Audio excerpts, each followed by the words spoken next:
Stay tuned for Campbell County's premier sports talk show. It's Jake Miller Sports Talk on WLEF. Stay tuned.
Stay tuned for Campbell County's premier sports talk show. It's Jake Miller Sports Talk on WLEF. Stay tuned.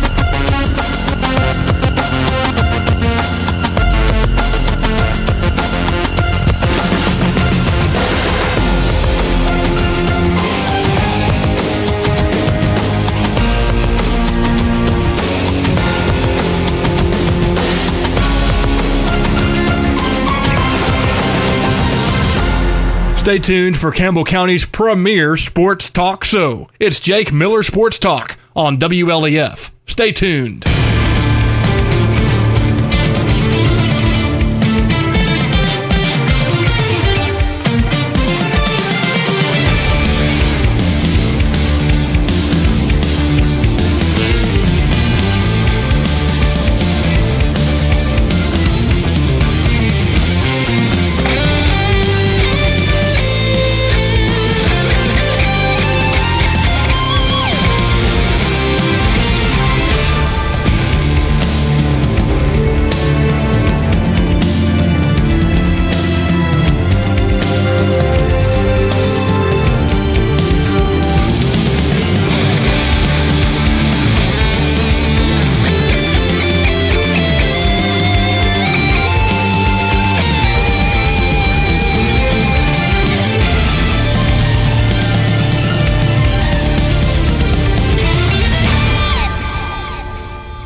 Stay tuned for Campbell County's premier sports talk show. It's Jake Miller Sports Talk on WLEF. Stay tuned.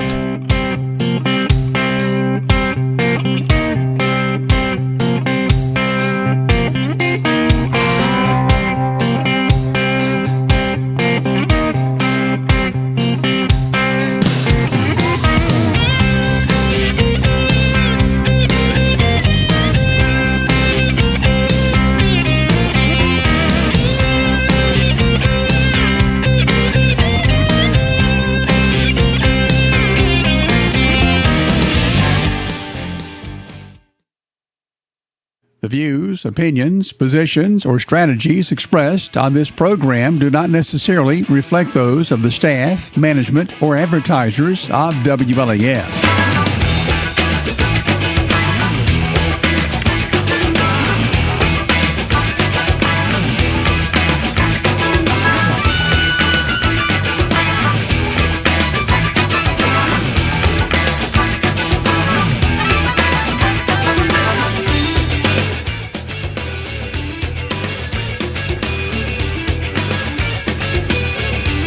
And welcome in to Jake Miller Sports Talk right here on WLAF 1450 AM, 100.9 FM, Comcast, Channel 1089, Apple Playlist, or Apple Podcast. Excuse me, Matthew.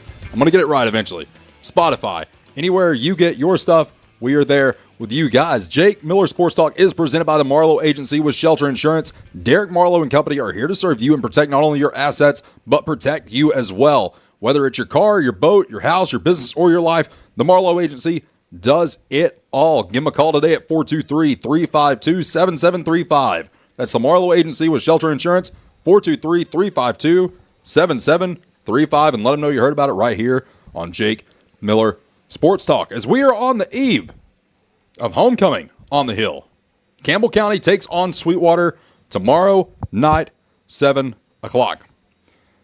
Daniel, when we look at this game, it's the Super Bowl. This team has seen a lot of bad this year. They have seen a lot of bad. And when I say bad, I mean bad results. The team has progressed through the year, but tomorrow they're going to be facing the wing T offense, something that a lot of people would consider old-timey football. It is. It is. But you have to run it and run it effectively. And the reason that you can tell that Sweetwater does it effectively, they've got some wins this year. Mm-hmm. They beat Austin East 47-33 last week. So you can put up points with it. It's not just we're going to run the ball down your throat and get 2 yards to carry and drag the game out for 3 to 4 hours. That's not what you're going to be going up against. But with what they have done in practice this week, I got a chance to go to practice on Tuesday. I really like what I see, and I'm very confident in what the team can do tomorrow. Daniel, having said that, though, talk about last week a little bit. We knew what to expect going into that game. Yes. But there were some key moments in that in which you look at the offense and it's like, okay, we're moving the ball. We're creating long drives. Mm-hmm. You look at our defense. It's like, okay, unfortunately, we fumble a punt. They get the ball inside the 1 yard line. And it looked like we were about to have a goal line stand on Powell, the number 3 team in the state. Yeah. And it looked as if Campbell County very well might make something happen there. Obviously, we couldn't broadcast the game last week. That is one of those things that's outside of our control. I wish you all could have seen that, if anything, and seen some of the drives the offense was able to put together because they are moving the ball better. We're seeing more plays that are going for longer yardage. Mm-hmm. I mean, you got Graham up the middle. I mean, he's a big kid, got good speed. And then on the outside, I mean, we've seen Sexton come alive. Timmy Gibson's come alive. Eli Lawson's starting to find his I hate that it's come this late in the season. Right. But, you know, he's a lot more comfortable now than what he was earlier in the year. And I think when you look back at the West game, when Eli got that big pass to Timmy Gibson for the touchdown at the end of the game, I think that helped solidify in Eli's mind, hey, I can actually do this. And then the first half against Clinton that was great. What every Cougar fan has been like, okay, why haven't we done this all year? Right. You know, but it just took time to build up. And then, of course, last week you run into Powell, number 3 team in the state. They've got a heck of a quarterback in Deuce Rogers.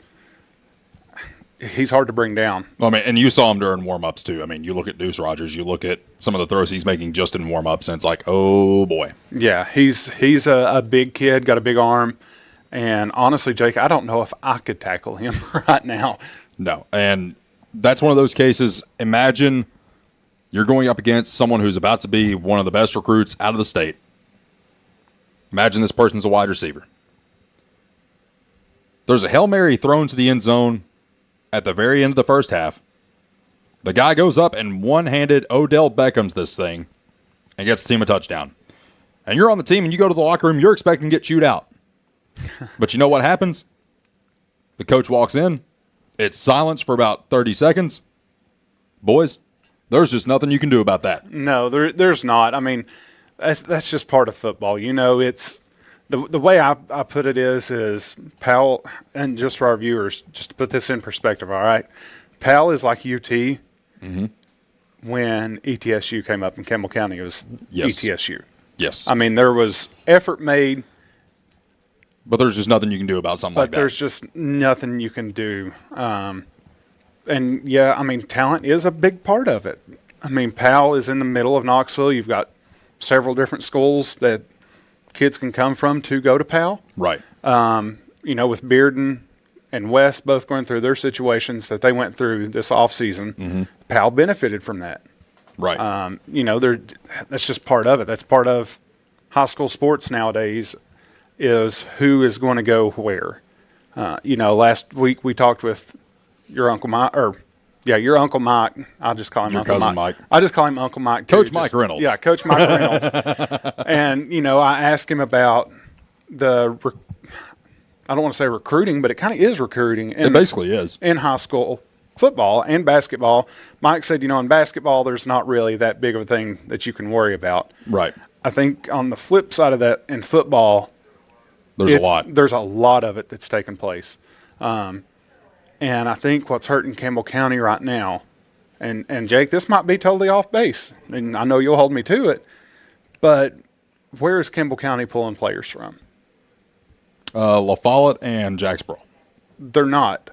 They're not at all. That's it. The Jellicoe kids, people can say, well, Jellicoe's a small school.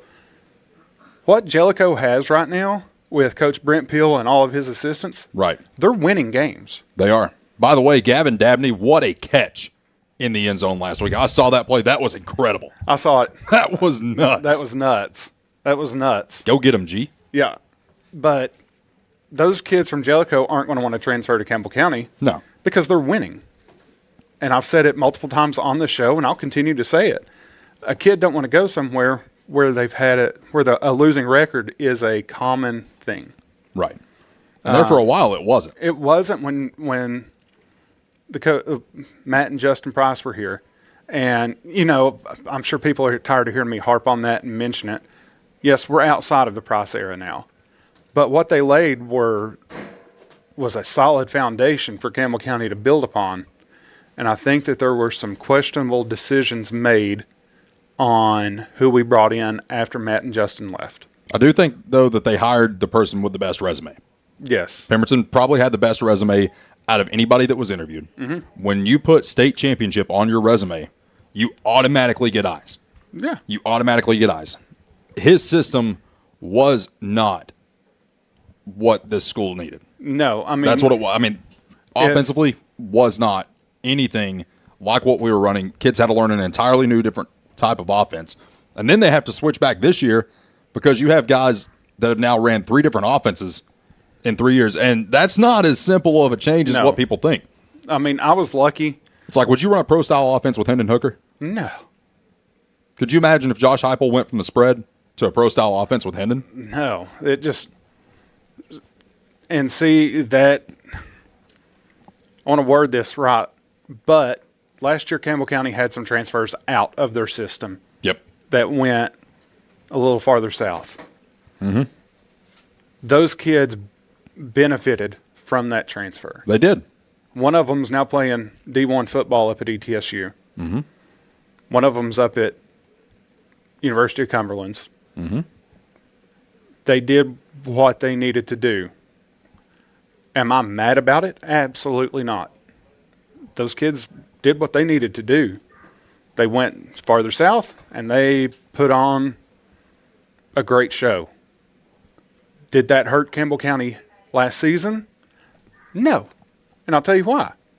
Because the system that they transferred to was running the same offense, the spread, run and gun type deal, more of like your West Coast style offense. Basically what they were used to. What they were used to. They transferred to a system they were used to. Now, if you took those same players and put them with what was ran last year up on the hill. Basically the wing tee. Yeah, a wing tee. They wouldn't have had, and I'm not saying that they wouldn't have had the same opportunities, but I think that them transferring and going to a system that fit them benefited them more than them staying here. Well, it absolutely did. And, one of the things, too, that I look at with this situation, too, having played that position, you look at the quarterback. Mm-hmm. Now, granted, this is Eli's first year. But had he played all 4 years, had this been his third head coach in 3 years, taking the ball under center is a lot different than taking the ball out of the shotgun or the pistol. Oh, yeah. And another person that is difficult on? Center. The person that nobody ever talks about unless they mess up. The center. I mean, I played center for years. It's a very tough position because the amount of energy you expend on those 3 different snaps. Mm-hmm. There's several players that last year Anderson County had a kid named, I call him Tybo, Ty Murphy, and he snapped the ball instead of straight, he snapped it sideways. I forgot the technical, there is a technical term for that. But he snapped it sideways when it was pistol or shotgun. Mm-hmm. When it's under center, he had it straight. Traditional way. Traditional. Yeah. And I think that it's just, it helped Ty focus on how he was going to put the energy behind the ball. Right. And, I never played quarterback. I was never pretty enough to. See, I didn't like in that department. See, oh my word. I mean, Matthew's over there smiling. He knows it's the truth. Jake got all the looks in the family. But, it just, I don't know. And, you and I, just getting back to Campbell County ball, you and I talked a lot this week about Campbell County and the players and the amount of effort that they put in. I'm going to go in and say it. In the fourth quarter, the second half of the fourth quarter, Campbell County team looks tired. They look defeated. And like they just really don't want to play. Well, I think a lot of that, too, factors in. You got a lot of guys that are playing both sides of the ball. Yeah. Because, that's easy for someone to look at, too, and just be like, well, they just don't care. Well, here's the thing. They all care. Yeah. If they didn't care, they still wouldn't be on the field. They would have already quit. Yeah. They have a passion for football. They have a passion for Campbell County athletics. They have a passion for wearing that paw on the side of their helmet. When you look at college, the only time that you're really going to see a two-way player, you take 2 years ago and last year, Travis Hunter. I mean, that's an anomaly. I mean, before that, you had Charles Woodson from Michigan? Which he didn't play much offense. He didn't play much offense, but he did play some. It's very, very, very rare that you will see that. And they're tired. I mean, that's the thing. Yeah, they are tired. They're tired. They're exhausted. And it's just like, and you and I talk a lot about having the need to win, not the want to win. Right. Because somebody like me or you, we need to win. And right now, I think a lot of those kids, they need to win. They've just got to find out how. They've got to figure out, and this is going to sound crazy to just an average viewer, they've got to figure out how to conserve some energy while still giving 100%, right? That's the whole thing, is learning how to conserve some energy for that third and fourth quarter. Mm-hmm. And that's something that you just got to learn. What if we had a Jackson Lampley on the team? Please tell me you know what that means. Yeah. So basically what we're saying here is after every Tennessee touchdown for the past 2 years, there's always a player hurt on the extra point. And after a while, you notice, man, that's the same guy getting hurt every single extra point. What is going on? It's Jackson Lampley. What does that do, Daniel? Slows everything down. Slows everything down. It does. I mean, It is what it is. Don't do that. Don't get caught. Don't. No. I seen a video on the internet. It's a high school team playing another high school team. Apparently, the home team was playing a good game, right? Yep. And the other team kept getting injured. They got hurt. And so it's in the fourth quarter. Home team's up by a lot. And so, out of spite, the entire offense of the home team, the ball snapped, and they all just fall down like they're all hurt. Every single player did it. The ball was snapped, the quarterback spiked it, and as soon as the ball hit the ground, all the players just fell down like they were hurt. See, and that's just... it's funny, but I don't like it. It's funny. I mean, but, it is what it is. But, I mean, Campbell County will get there. They're a young team. And this is O&B's foundational year. It is. Because I don't think he expected, because, of course, he was the defensive coordinator under Pemberton. I don't think that he expected to be the head coach within 12 months of being on campus. No, I don't either. I don't think that – honestly, I don't think any coach expects that. No. It's – you kind of get thrust into it, or Coach O&B did. Mm-hmm. A lot of coaches spend a lot of time on the trade market, so if you so will, or the coaching carousel. There we go. Yes. Of where am I going to go next? I don't like carousels. Of course not. Why would you? But, you look at – I know I keep talking about Anderson County. When Larry Kerr retired, they already kind of had an idea of where they were going. They were going to go with Coach Tony Lambert as their next head coach, or they were going to go with David Gillum or the Price twins. That's exactly what they did. And so they interviewed them all. Coach Gillum was the one that got selected, and look at what he brought them. State championship. Yep. I mean, you look at Jellicoe, for example. Mike was, he expected to eventually become the head coach. He did not expect to become the head coach when he did. Mm-hmm. But when he did, obviously that's a position he's been in before, though. Yeah. And he was able, and granted, it took him 14 years, I think, 2007 to 2024. No, that took him almost 17 years to get them to Murfreesboro, but he finally did it. He did it. And the thing is I think the people of Jellicoe are resilient. Mm-hmm. They're tough. They're tough. The people of Jellicoe are just resilient, tough people. Mm-hmm. They buy into their people. Mm-hmm. I think Campbell County in the past 3 years, and I'm just speaking on the football side of things, have been so hurt over and over and over and over. It's to the point now to where the Campbell County fan base and the players are, okay, well, at the end of the season, coach is gone. It's happened the past 2 years. Mm-hmm. And I think that it's hard to get players to buy in with everything they've got to a football program. I think there's some truth to that. There really is. But, one of the things that they don't have to worry about this year, and, Coach O&B's obviously going to be our head coach next year, and hopefully he is for years to come, And, he's getting more and more excited as the season goes along. There were times where we would go to him earlier in the year, and just for the halftime and the post-game interviews, and it's like you could tell like he appreciates what we're doing for him. Mm-hmm. And, there was some, you just see it in his face, and it's like, man, he is like defeated right now. And it's because he wants to win too. Yeah. It's not like he's going out there throwing the game. Like he wants to win too. And then when I go in there, not this week, but last, and there's an elation on his face, I'm just like, okay, he has seen something that he really, really likes. Mm-hmm. And he is very, very happy about it. And it was the same mood this week. Yeah, so the way this goes, right? If your head coach is feeling down about anything and those kids see it, those kids are going to feel down because you buy in. And I speak of this as I started 3 years in Anderson County. My head coach was Larry Kerr. Mm-hmm. Probably one of the toughest coaches.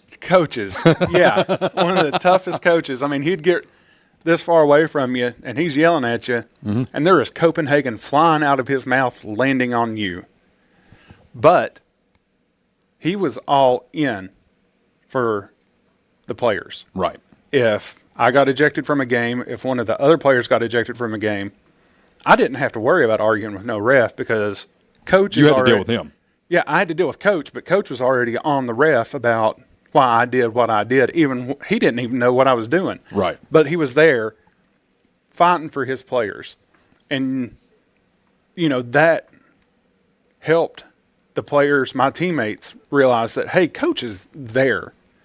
He is there. He wants me to be the best version of me. Right.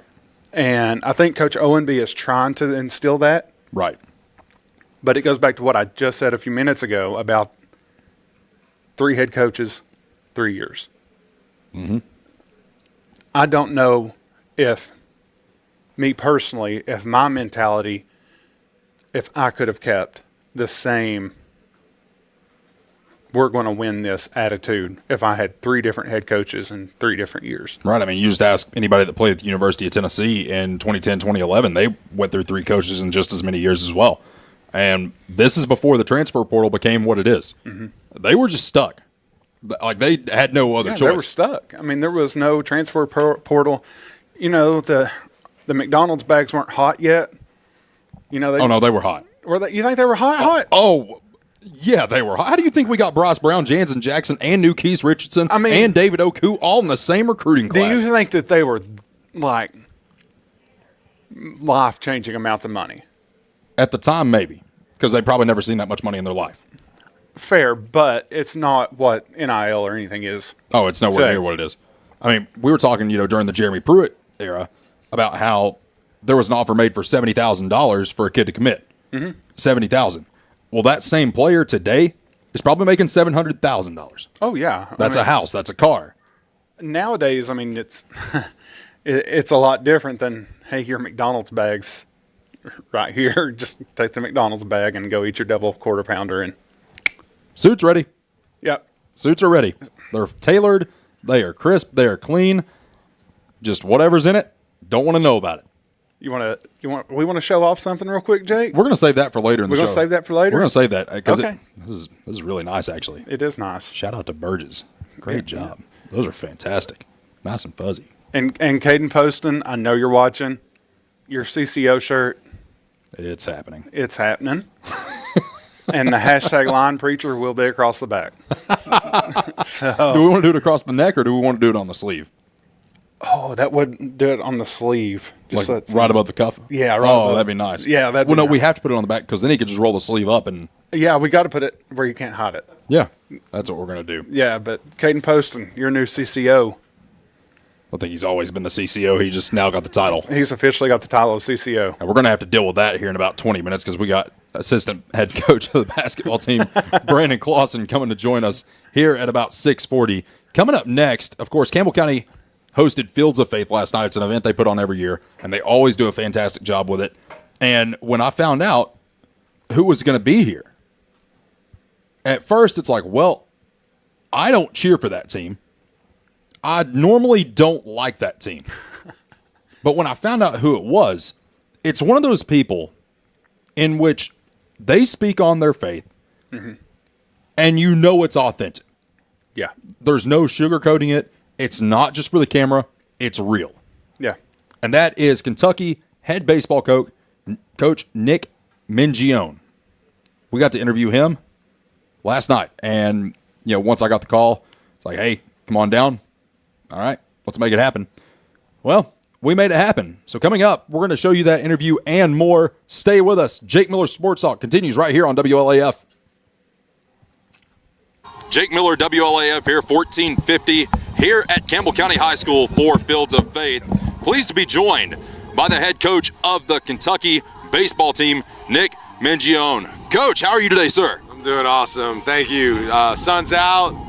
Awesome event tonight. Good music going. It's hard to be better. Absolutely. And Coach, you mentioned the music. You have been absolutely jamming out since we've walked up on the hill here. Talk to us a little about why you made the decision to come down, what that process was like, and was it really a no-brainer for you? You're really strong in your faith, and that's been very evident through your years of coaching at Kentucky and even before that. So just speak to that just a little bit for us. Yeah, I had an opportunity. Obviously, Brian Miracle reached out and just shared about what he has and you guys have going on here. And I've had two guys that are real dear friends of mine come here and speak, in Jimmy Dykes and then obviously Keith Madison, who was our head coach for 25 years. And they just had nothing but great things to say about what God is doing in this community at this event. And when Coach asked me to come, this is one of those things where I try not to ever say no to share about Jesus and tell about what he's done in my life and what he can do for those that are in attendance. It really is a no-brainer, and God has me in this position to share, and that's what I'm here doing tonight. Absolutely. And Coach, you've been at Kentucky now for a few years and really propelled Kentucky baseball into the spotlight. And one of the things that you have never stepped off of, you've always kept your foot on the gas with this, is your faith. You see it in post-game press conferences, you see it everywhere you go, the way you carry yourself. Speak to your faith just a little bit about when that journey started. Yeah, it started my freshman year in college, and I'm definitely not where I want to be, but thank God I'm not where I used to be. Well, I had a college teammate invite me to church, and that day I surrendered my life to Jesus, and my life hasn't been the same. Has it been perfect? No. Am I even close to that? No. And the Bible's really clear that all have sinned and fall short of the glory of God, and I fall short every day, but that's why I need a Savior. And that's what I love telling and sharing people about, is just what he has done in my life and what he can do for them. So there's a lot of students that we're planning on being here, but my faith is what my foundation is built upon, and that's Jesus. Absolutely. And Coach, talk to us a bit about your favorite verse in the Bible. Mine would be John 13:34 and 35. And I think a lot of that has to do with the fact, the Bible doesn't always give us an explanation right then and there, but it comes later on. Well, this is one of those where it's like, it tells you what you're going to do, and then it gives you your reason immediately following that. So talk to us a little bit about your favorite verse and what it means to you. Yeah, it's Colossians 3:23. It's whatever you do, do it heartedly, as to the Lord and not for men. And the reason why I chose this is because I'm in a profession, and being in baseball or being in athletics, as you know, there's a lot of times we're trying to please a lot of people. We're trying to please our coaches. We're trying to please our parents. We're trying to please our teammates, professional scouts, college coaches, all these things. And this verse is really clear. It says, whatever you do, do it heartily with all your heart, but as to the Lord and not for men. And obviously, being a part of athletics, that's really hit home with me. And naturally, I'm just a people pleaser at heart. I want to please people, and it's just a good reminder to me that that's not my goal. And my goal is to please the Lord. Absolutely. And Coach, we can't let you out of here without talking a little bit of ball. So what can we expect from Kentucky this upcoming season?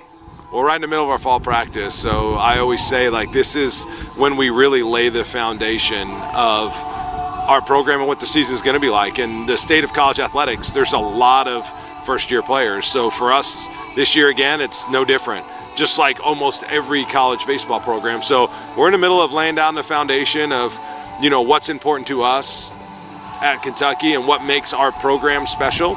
And we're laying that down and teaching our guys right now. So we've played one scrimmage so far against outside competition. The NCAA allows us to.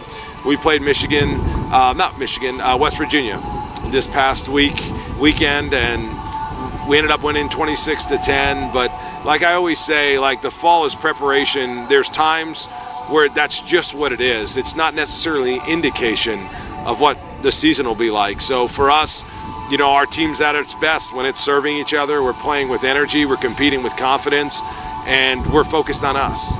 So that's what we're in the process of laying that foundation, and God willing, we'll make another run in Omaha and try to win a national championship. And we'll be rooting for you, Coach. And it's not a Jake Miller interview without asking some fun questions. So the first question on the list, where is your spot to eat at when you're back home in Lexington? No brainer. Home restaurant, Malone's, lands down. Those are my people. That's my restaurant. I was there last night. Chris and I date every week, and that's our date spot. So I was there last night with all of our favorite people. But Malone's Lansdowne, my home restaurant. You can either find me at KPP, Malone's Lansdowne, or at home. Those are where you're going to find me. And, Coach, what's on the playlist right now? I know you've been jamming ever since you got up here, but what's your top 3 on your playlist right now? Brandon Lake. Just Brandon Lake. I mean, everything that he's got going on. I obviously love Gratitude. I love, his music right now. I also, Phil Wickham has been on my playlist. A lot of his stuff. Had an opportunity to go to their concert two summers ago, which was amazing. And he's coming back into Lexington, so looking forward to that. All righty, Coach, thank you so much for your time. We'll talk soon. Thank you. Jake Miller, WLAF. We'll see you soon.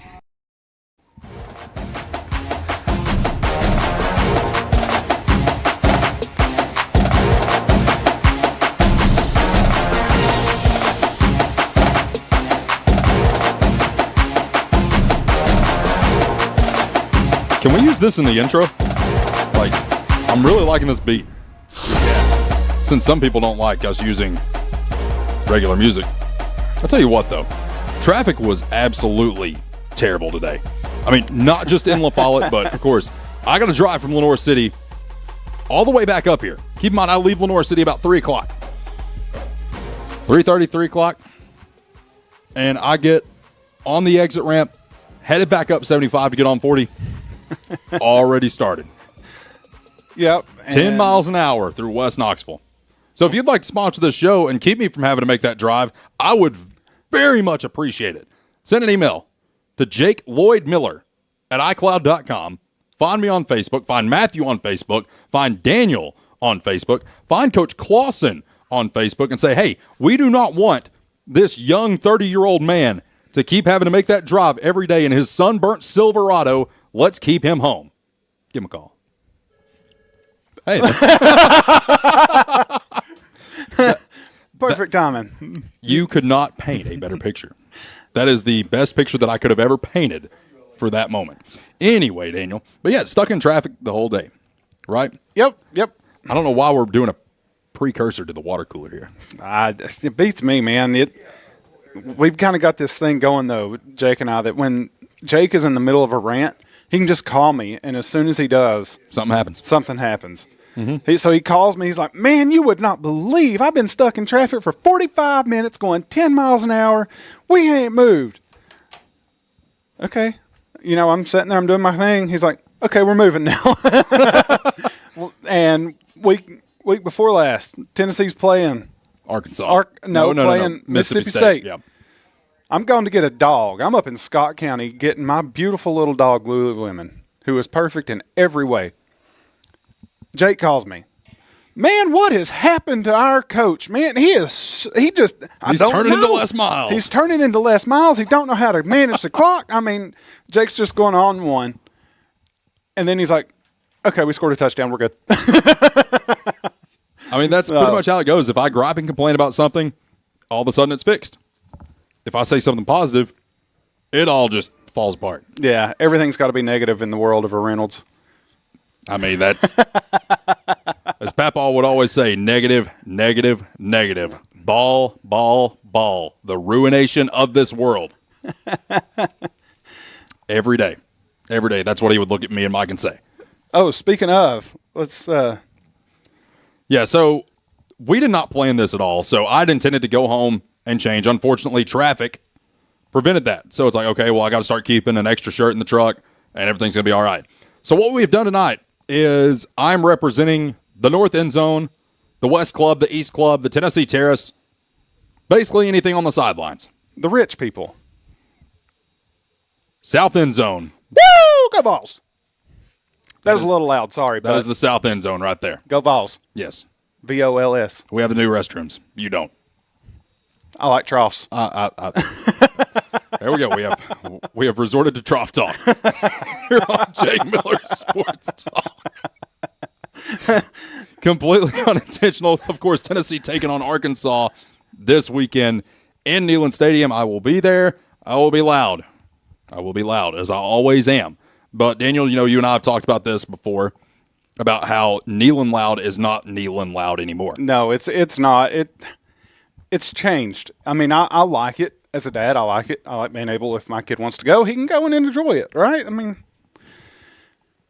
if I was this one, I would hate it because a lot of the rowdiness is gone. Mm-hmm. Like the people getting drunk and fighting, you don't see it. Don't really see that anymore. No. No, and it's weird because you used to see it a lot more before alcohol sales in Neyland. And now that it's there, those don't exist. And people seem more well-mannered. Oh, I don't know. I don't know.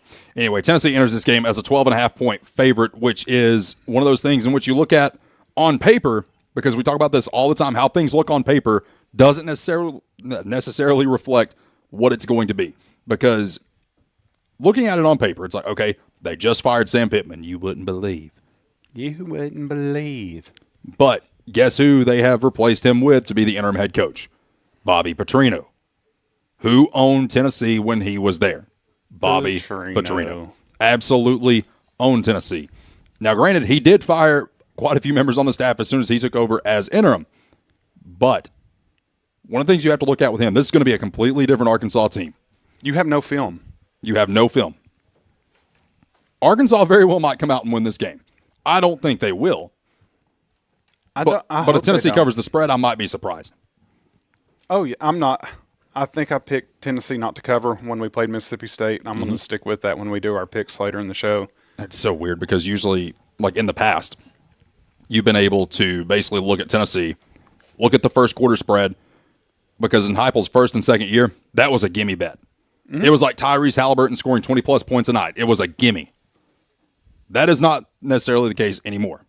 No, it's not. It might be against Georgia and teams like that where we're just going to come out slinging the ball all over the place, and that's good. But it's not necessarily the case anymore. Okay. That Georgia game. Something happened. We came out just electric.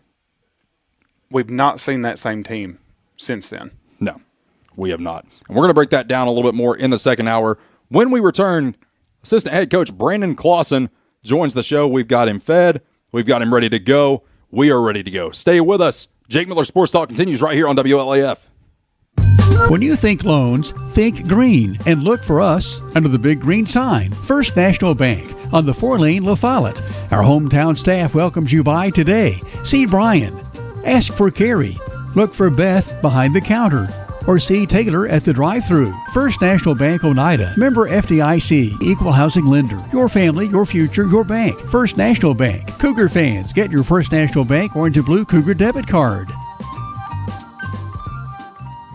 At Grace Rehab, we have one goal in mind: to improve your quality of life. We provide physical, occupational, and speech therapy for all ages. Grace's therapy and treatment plans are individualized for each patient. Well, my doctor didn't think I would be to this point at this time, and I wouldn't have been had it not been for the rehab center here at Grace. Oh, I like all the people that's here, and they've been real nice, and I've had a ton of fun with them. Grace Rehab, we want to help you feel your best. Hi, my name's Amanda Pemberton. I'm a lifelong Campbell County native, former Lady Cougar.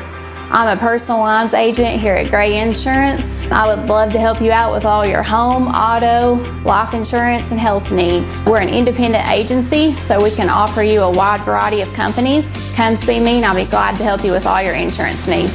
Thanks. I'm Daniel Dagley, and it's that time of year again. Come see us at Gray Insurance for all your health care needs.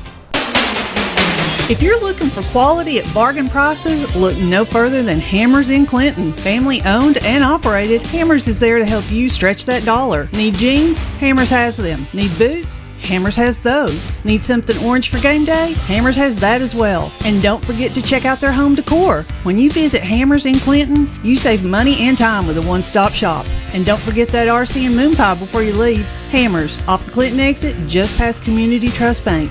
Easy to find, easy to shop.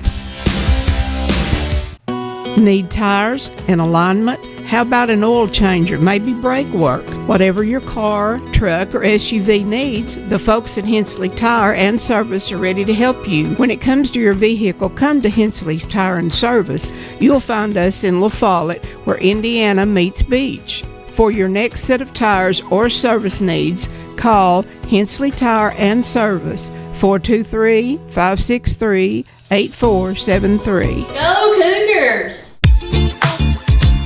Hi, I'm Macy Wilcox, the owner of La Follette Nutrition, and at La Follette Nutrition, we support the Cougars. Stop by and get a loaded tea and shake or a superfood bowl. And don't forget, we have seasonal menus. We're located at 240 West Central Avenue, Suite 9, across from First Baptist Church.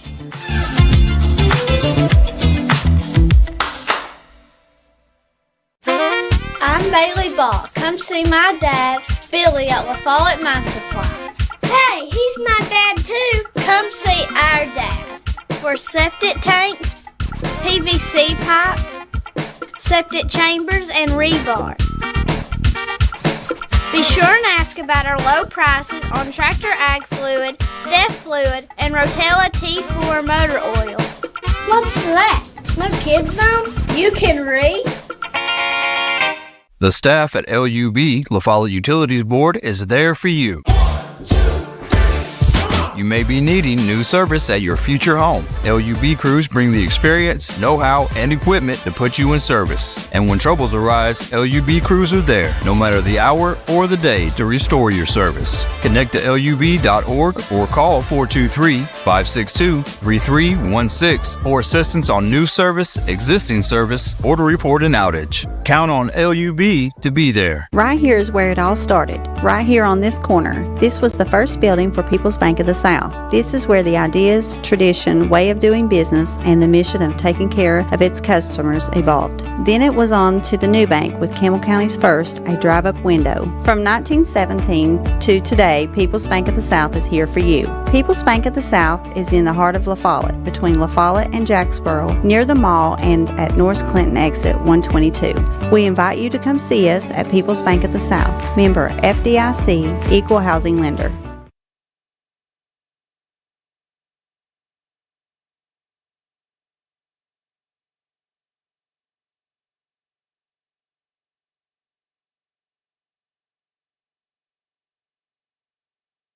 We are back. Jake Miller Sports Talk, WLAF 1450 AM, 100.9 FM. Pleased to be joined by assistant head coach of the Campbell County Cougars basketball team, Brandon Clawson. Coach, how we doing today? Doing great. Thanks for having me, Jake. Absolutely. You guys had media today, and I'll be honest, you don't look like you just came from media day. You look like you just came off the golf course. Yeah, I wish I could just came off a golf course. We don't get in the pictures, so I can wear whatever I want to. Hey, that's always good. When you can avoid camera time at any moment, you do it, which unfortunately I really can't. That's why we brought Caden Poston up here. We put him on the camera for everybody to see. Old Posty. I wonder if he's watching right now. I guarantee it. You know, he did say that you were the ugliest coach that they had on staff up there. That would be right if he wasn't on staff. I mean, buddy. There. Coach, we got a lot of excitement coming into this season. You know, you're not going to have any seniors on the team. According to Poston, said you're not going to have any seniors on the team. So this is a year in which not only can you see success, but you can build on that and add to your success in the following season. Just speak to a few of your guys and who we really expect to see an impact from early on in the season. Will Crowley, number one. We're very excited about him. He's grown a lot. Seems like he's been hitting the weight room hard. He's gotten a lot stronger. I think Will's going to be up there for all district player this year. He's he's dunking it right now about any way he wants to, right. Which is nice to see. Jake Hatmaker, obviously, we've given him a green light. You shoot it anytime you're open. Him and Will are going to lead the way as far as scoring goes. Colton Cupp's a newcomer this year that we're excited about. He's about 6'2", 6'3". He's big. He's a man inside. He's a big old boy. He's a man inside. Yep. He's going to help the rebounding. Hunter Dotson, very excited about him. This summer, I thought Hunter took his game to the next level. He's kind of that 3-4. He's really playing a 4, but he's a guard at the 4 position because we're not very tall. Caden Heatherly had a good summer shooting the basketball. He's quick as a cat. You know, he does a lot of good things for us. I know I'm leaving some out. Sam Sexton had an awesome summer. He was our hustle player, diving on the floor, playing good defense, leading transition. Sam's quick. He's sneaky quick. I mean, he gets up and down the court. I think Sam will have a great year. And then his brother Jack is a newcomer freshman, played a lot of minutes. There was 2 or 3 games this summer where Jack probably won the game for us against some good Kentucky basketball teams. So And they do not take basketball lightly in that state. no, there was one game where a couple of our kids were out, a couple of our older kids were out, and Jack played point guard. We played him 1, 2, 3, 4 all summer, and Jack pretty much pulled us away and let us win the ball game, scored like 8 out of our last 12 points. Very excited about him. If you can do that as really an 8th grader at the time, we're excited about what he can bring to the table. He's a competitor. He'll fight a chainsaw if he needed to, which is good. You got to have that attitude. I mean, could he beat a Milwaukee chainsaw, though? I mean, those are the best on the market, man. Well, I don't know. He might try to fight his brother, though. That might be one thing. I mean, that's one of those things we just have to deal with.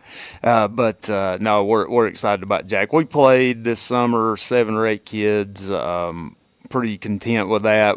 Would love to have a little bit more size, but we're going to play quick. We're going to play up tempo this year. Absolutely. And, Coach, one of the things that I remember seeing from last year was Browning's ability to just go up and absolutely throw one down. And that was one of those things, I'm sitting at my grandmother's house, of course. TV's always on Channel 12, so I'm always watching reruns of Campbell County basketball. And I just look at this guy, and he's just absolutely just going ham, like just going hard in the paint as much as he can. The thing about Luke was, I think it was his sophomore year. He tried to dunk one in the game and he threw it out of bounds. We was like, no. We was like, why are you trying to dunk? You've never dunked one in the game. I didn't think he would ever. And he comes back junior year and he's throwing it down. You know how kids do, pull the rim down, throw it up. He comes back that summer going into his senior year, and I mean he's just dunking it any way he wants to. So he went from JaVale McGee to what he was. I've been coaching 17 years and I've never had a kid dunk it in game moments like he can at the high school level. I mean, he would go baseline, throw it down on people. I don't know how many oops he really got last year, but he had some really nice dunks. It was fun to coach. Right. And, we talk about dunking, and, this is just basketball in general. It's one of the most overrated parts of basketball in a way, but it is one of the ways that you can excite the fans the most. I think it lifts up your team. I mean, we're not used to seeing that every day. So right. When Luke's coming down the middle and you think he's going to go up, finger roll one, he throws it down, hangs on the rim for a second. You can see the excitement from our team, his teammates. They get fired up. There was a lot of times where he would have a dunk in a game and it would lead us on an 8-10-0 run just off that, boost right there. Right, because one of the things it's doing is it's not only boosting team morale and boosting everyone's confidence, because if you lay the ball in, it's like, all right, good job, we got 2 points. But if you throw it down, nobody is sitting down on the bench at that point. Nobody is sitting down in the stands that's wearing blue and orange. No, everybody was excited. One cool thing about that was you see Luke, there was kids coming up to him after the game. Hey, will you sign my autograph? Nice. like he's he would have that Swish magazine, and there was a few kids that would come up to him and make him sign it like he was a celebrity out there, which is cool. I mean, it was cool for Luke and cool for those kids. Stuff you love to see. But then on the other hand, if you throw one down, you look at the other bench, and you just see the energy get sucked out of the arena at that point. I think one of the best things I seen last year was, I believe we were playing Carnes at home. Mm-hmm. Luke comes down the court, and I mean, he comes down the middle, and I mean, I believe it's pretty much a tomahawk. Mm-hmm. We're fired up. Well, the boy from Carnes seen that and went straight down and done the exact same dunk on the other end. I said, I don't think I've ever seen 2 prettier plays back to back in a high school basketball And then game. At that point, like, you just look at each other and it's like, okay, who's got next? At that point. Pretty much. But, Coach, we talk about, your outside game too, and, who's going to make an impact there. One of the things that has been brought up to me, and I didn't really realize it until about 2 years ago, is there are a lot of kids that you see out there, look at the collegiate level, for example. You look at the 1 guard, 2 guard, and the 3, and those guys are anywhere between 6'1", unless you're Zakai Ziegler, and 6'6", 6'7". Do you think there are kids out there that are that height, like your guys that are 6'4", 6'5", that are being, in a way, held back because they're having to play the 5? Well, used to, I would say you're correct on that, but I think everybody has adapted pretty much 5-guard system. Right. I mean, we've got Colton Cup. We're going to play him as a traditional post because he's not going to handle the ball a lot, but anybody else that comes in, they're going to play 1 through 4, which is basically 1 through 4 can be our point guard. Right. And I think a lot of high school, what you see now, college game has drifted down to the high school game. So everybody is playing that 5-guard system where you're penetrating, kick, shoots 3 ball. I've seen that develop probably in the last 5 years more than anything. And, Coach, one of the things that I have to ask, just growing up how I grew up and who I grew up around, when we're running the press, what kind of press are we running? Are we going man-to-man or are we going zone? We do a little bit of both. We're going to try to be multiple in what we do this year. Mm-hmm. We've got a quick team, so we'll probably do some run and jump. We'll do a little bit of man-to-man. We'll do a little bit of zone press. I like doing the 3-quarter. Me and my brother have always run that 3-quarter trap. We like doing that. So we mix it up, and we've got a quick team, so we can do as many things as we need to do this year. Can you make me one promise? Yes. I've got to see the 1-2-1-1 press at least once this year. 1-2-1. We do throw that out there from time. It's more of our end of game situation. We absolutely need we need a steal and a bucket, and we'll throw it out there. Usually, when we had John Long 3-4 years ago, now it was instant steals when we threw it out there with him. Right. And that's one of those things too. When the team across the mountain went to state a few years ago, I'm sitting there, and that's the press that I was taught. Right. By Mike. Every single season. Every single game, we were at least going to run it. And then when he told me, yeah, we're not doing that, it like someone reached into my chest, just ripped out my heart, and just squeezed the juice out of it. The thing about it is, you got good coaches. Diamond press is easy to break. It's just you got to have kids that are going to get after it. You got to have athletic bodies. We'd put John and Nate Walden up top, and now they were hard to throw over the top of when you got long arms. Now, if you're short, they can sit there and just look and throw over the top of it. Yeah, pretty much. But, Coach, it's not a Jake Miller interview without doing the Jake Miller questions. We do have a comment. Our friend George Hooks. Coach Brandon Clawson. Definitely not the calm Clawson, Coach. LOL. That's he's talking about my brother. He's high strung. I appreciate you mentioning that. Now, what about Poston? Now, we talk about Poston a little bit. He's been on this show twice. He is the Chief Communications Officer of Campbell County Basketball. What is his role on the team? He is. Or did I just say it? You just said it. You guys have already put that in his head, so he's gonna be looking for a raise here coming up, and it's all your guys' fault. Does WLF supply that raise for him? Well, we don't know about the raise, but we are going to supply him with a T-shirt, so we would like to apologize in advance for that. That's all right. We feed him on the way to ball games, and he's pretty content with that. There we go. I mean, that's enough of a raise for me. I mean, for instance, we got fed tonight, and you got to enjoy some Charlie's as well. Shout out to Charlie's. Get to them here in just a second. Shane has chimed in. Awesome show, guys. I love logging in and watching your guys' show. Shane, we appreciate you. But, Coach, it's time for the Jake Miller questions. Okay. What's on the playlist right now? On the playlist, I listen to Sports Talk all the time. So you listen to Jake Miller Sports Talk? Jake Miller Sports Talk, Tony Basilio show. I'm more of, if I'm in the truck, I'm listening to Sports Talk. There you go. There you go. We like that. We do like that answer. And what is your go-to pregame meal? I can't say that I really eat a whole lot before a ball game. Usually the nerves are there, so we'll run and grab something quick at the drive-thru, McDonald's, just something quick. See, I imagine Coach, like, he's driving down the valley, stops at Big O's. It's like, oh, those chicken tenders look good. And they're good chicken tenders. They got good pizza at Big O's. They do have good pizza at Big O's. But I will say this. There is nothing better when you're on the road going to a game or coming home from a game. Gas station hot dogs, man. I love a good gas station hot dog.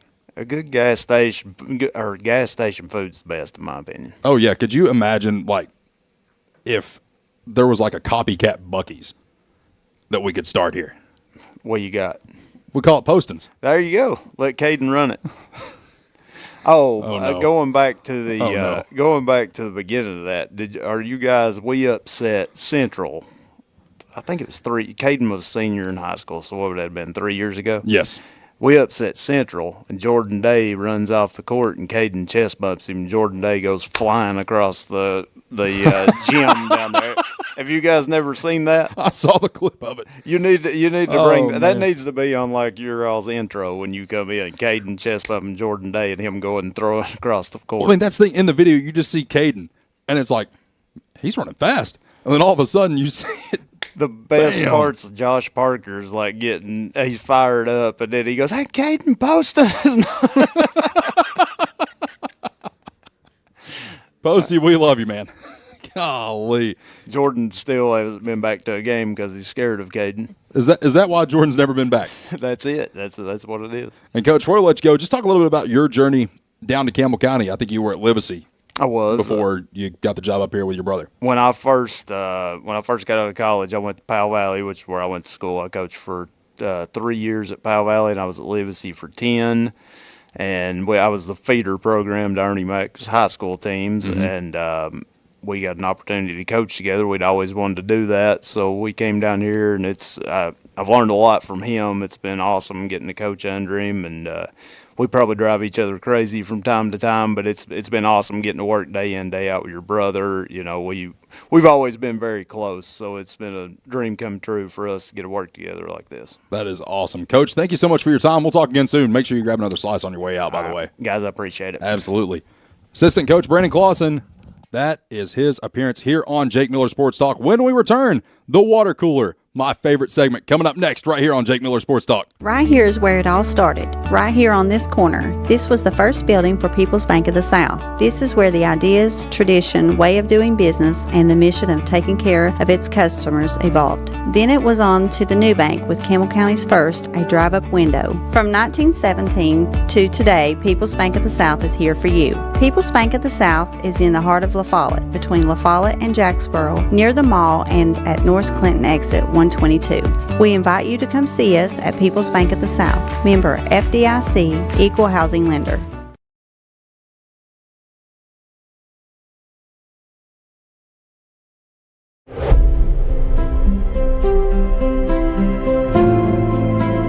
At Alco Builders and Realty, we have agents that know the area, that are experts in the local market.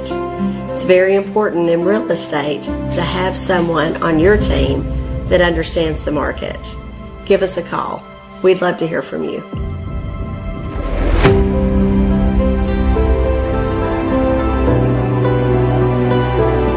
For more than 5 decades, one name has delivered excellence in paving: Boshears.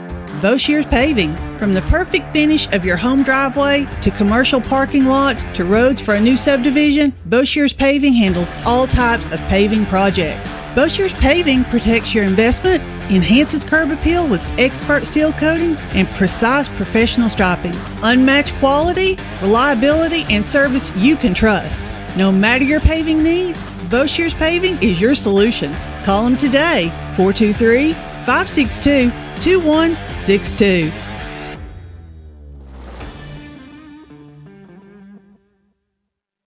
Hi, this is Kim from Bird Screen Printing. You need custom shirts, signs, or banners? Whether it's for school, business, or special event, we've got you covered.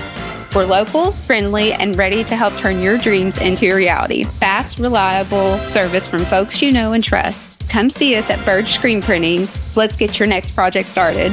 Hey, this is Larry Burge. Stop by and see us today in downtown La Follette at 225 East Central Avenue or call 423-562-3044. 562-3044. Go Cougars! Whether you're a contractor or you're just handling a project around the house or farm, CNO Metal Sales has the best prices in the tri-state. Metal roofing custom cuts as well as delivery are available from CNO Metal. Be sure and ask us about our lifetime warranty on metal. Matt Klein can handle your big or small jobs from 1 piece of metal to 100. Select from 22 colors. CNO Metal Sales is right behind O'Reilly's Auto Parts in Middlesboro. Just take a left at the first stoplight and CNL is on the right. See or call Matt at 606-248-5744. This is Matthew Klein, former Cougar number 42. Come see me at CNL Metal. Since 1963, CNC Concrete has been serving Campbell County and surrounding areas with the best there is in concrete. The best in rock, the best in rebar, the best in sand, the best in pretty much anything pertaining to concrete. That's CNC Concrete. Bobby Crass is his family's second generation of owning and operating CNC. As Bobby says, we hold your dreams, the concrete to your dream home. CNC Concrete, open Monday through Friday, 7 a.m. until the job gets done. Citizens Bank is a locally owned and operated bank serving communities in East Tennessee. The bank was established in 1934 with 3 guiding principles at its foundation: assurance of safety to depositors, a high standard of service to customers, and a genuine desire to serve the community. These principles are the core factor in the success that has lasted over 85 years and grown Citizens Bank to the renowned financial institution it is today. To learn more about Citizens Bank, visit citizensbank24.com. Quality and Clayton go hand in hand. That's quality constructed homes from Clayton Homes. The staff at Clayton Homes, located right here at home in Campbell County at Jacksboro, is ready to help you through all the steps of home ownership, from selecting the home that's just right for you to putting the keys in your hand. Since 1956, Clayton Homes has been making dreams come true. See the home folks about your new dream home from Clayton Homes, 110 North Street near Jacksboro Middle School. Call or just come on by.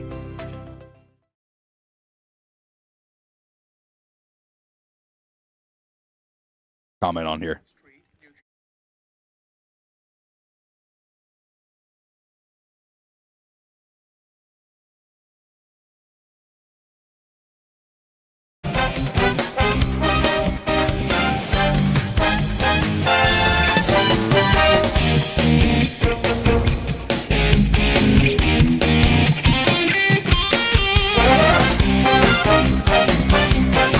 Welcome back. Hour number 2 of Jake Miller Sports Talk right here on WLAF. It is time for your water cooler presented by the Marlowe Agency. This week on the water cooler, let's look and see what we got here. So we got some doozies that I saw. All right, let's see what you got. Well, I was on the website I normally get these on earlier, and some guy in Kentucky. Jake, before we get going, yes, you know, after the Clinton game, I didn't have a ride home. Jake's like, yeah, come on, get in the truck. Folks, when I tell you that I got in this truck and there were Celsius cans, there were multiple other cans, not bad cans, there were pickle pouches, actual pickles. Yes. Clothes. How do you have a girlfriend? Your truck was a disaster. I take care of everything else in my life. House is spotless. I feel like I dress pretty nice. I mean, there ain't enough Viore or Lululemon in the world to fix your truck. So there is a method to the madness. Okay, let's hear it. And then I want Lexi to comment, and we'll see what she says. Okay, so in high school, you know, tennis being a low-income driving sport, obviously, we had to supply our own transportation matches. Okay. I drove a Nissan Xterra. Okay. 10 miles to the gallon, max, right? Yeah. Well, it's like, okay, well, we can just carpool. Well, I didn't want anybody riding in my car. So what did I do? Just fill it full of junk. And you're how old? 30. I mean, listen, man, like, nobody ever rode. It worked. It worked. Nobody ever rode with me to a tennis match. It worked. The problem is I just never got out of the habit. Have you cleaned it out? Lexi made me clean it out. Lexi, I'm going to need confirmation that he did clean the truck out. No, she did, because I had to take her to get her car the other day. Oh, okay. Yeah, so she'll confirm it. Okay. It also doesn't help that when we went to play golf on Saturday that she opened up the passenger side door and 2 cans of Celsius and 1 on cloud fell out to the ground. Did you find the other one at least when you were cleaning out your truck? Oh, yeah, I found it later. Okay. Matthew over there laughing. Matthew knows it's the truth. That's why he's laughing so hard. Goodness, we're going to be talking with him here in just a few minutes. Back to the water cooler. Oh, we got a comment real quick. What did Daniel think of Anderson County's loss to Gibbs? What did you think of that? That was a game. It was a good game. I mean, I'm not going to talk bad about Gibbs. I mean, me personally, I don't like Gibbs. I don't like the school. I don't like their football field. I don't like anything about Gibbs. But, I mean, it is what it is. You know, teams can adapt and overcome. It's just part of football. You know, you're not going to win every game. You're not. It doesn't happen. It's not going to happen. You know, it is what it is. It's the first time that Gibbs has beat Anderson County since 1992, I believe I've seen. So, I mean, if you win for 30 straight years, I mean, there's going to be one off here and there. You know, you can't win them all unless you're playing the Clinton Dragons.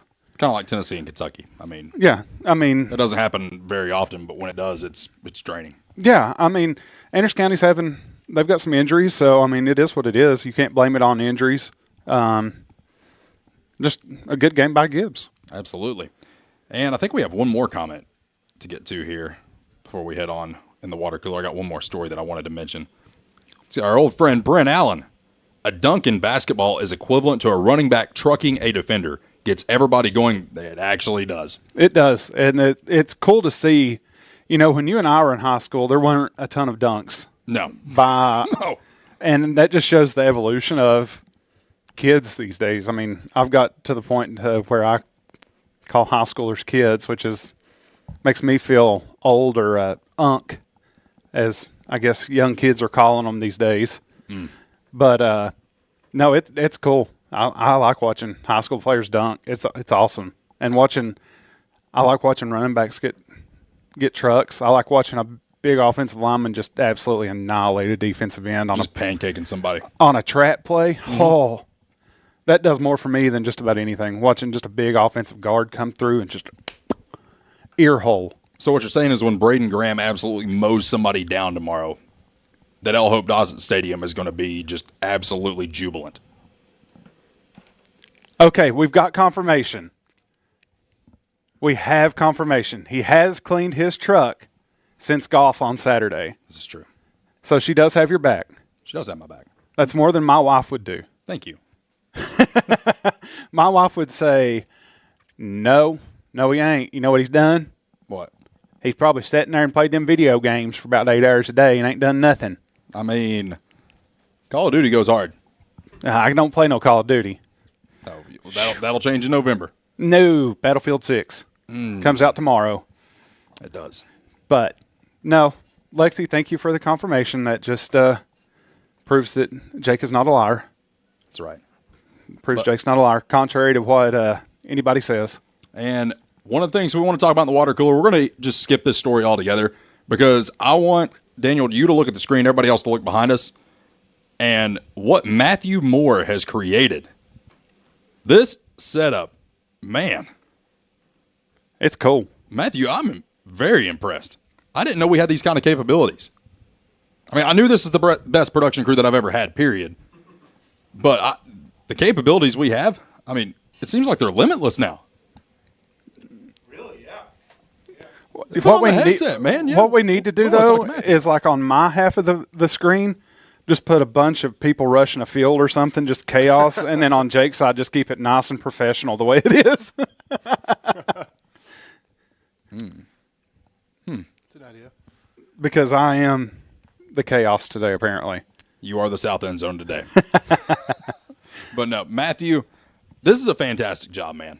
Well, thank you. How do you do this? Like, I have to know. It's matter of fact, don't tell anybody because I don't want anybody else stealing ideas. People will steal it. So well, it's just late night ideas. Like, you know, everybody gets that idea at 2 a.m. where it's like, what if I did this? How many times have you and I texted in those late night hours, early morning hours, like, hey, I've got an idea? It's really where the best ideas come. You know, you think of it, and then sometimes it can take a while to put it in action. But we've been talking about a set for ever since the show started. Since we before moved it in the even started. studio, yeah. We thought, well, how can we make this look the best it can be, and how can we make Jake Miller Sports Talk the best show around? Maybe even not even just Campbell County, but even in East Tennessee for local sports. I can tell you it's better than anything Anderson County has from my perspective. So you're not wrong. But Matthew, thank you so much for all the work that you put in to what we do. You're very welcome. And we give a shout out to our friends at Charlie's Pizza, the official food sponsor of Jake Miller Sports Talk. They hooked us up today. Gave us 2 pies, Daniel. Oh, yeah. Gave us 2. So I went after the Philly cheesesteak first. Philly cheesesteak was pretty good. It's pretty good. Yeah. But when I had the cauliflower crust, chicken bacon ranch with that homemade ranch, oh. I think all 3 of us will dream about that tonight. Yeah. When we sign off, I'm making my way to Jacksboro. No kidding. You going to get another one? Oh, yeah. They'll be like, well, we already gave you 2. Well, I'm paying for this one. I'm paying for this one. Yeah, that was heavenly. Like, I had an out-of-body experience. Oh, with man. That pizza. I don't even know if I'll be able to replicate that ever again. No, it will give you the feeling that no other pizza will give you. And you have to get the cauliflower crust. And, folks, if y'all didn't catch it last week, we interviewed one of the managers down at Charlie's, Joe, and he's the one that told us that, usually when you get a cauliflower crust pizza, they're small, right, Jake? They're not big at all. They're always small. They're always small. Yeah. Charlie's has a large cauliflower crust. Well, even the regular sized is still Regular bigger than what size you're going to get. Yeah, it's pretty big. Yeah. They've got a large cauliflower crust down there now. And folks, I mean, you got 3 grown men here, well, 4 with Clawson that came in. Oh, yeah, he grabbed a slice on the way out. Yeah. I saw it. And folks, I'm not kidding you. It filled 4 people up. It will give you the feeling that no other pizza will give you. It is the thing that was created ever. It was. The thing that was created ever. Yes. George Hooks chimes in. Hey, Jake, who's your favorite all-time tennis player? I was a Pete Sampras guy myself, so I'm a little weird when it comes to who my favorite tennis player is. This is all you because I don't know if I've ever watched any tennis intentionally. So obviously I grew up in the time in which it was the big rivalry between Roger Federer and Rafael Nadal. Okay. But I was watching the Australian Open. It was in 2010 when we got that massive snowstorm. So we're just locked in for a week.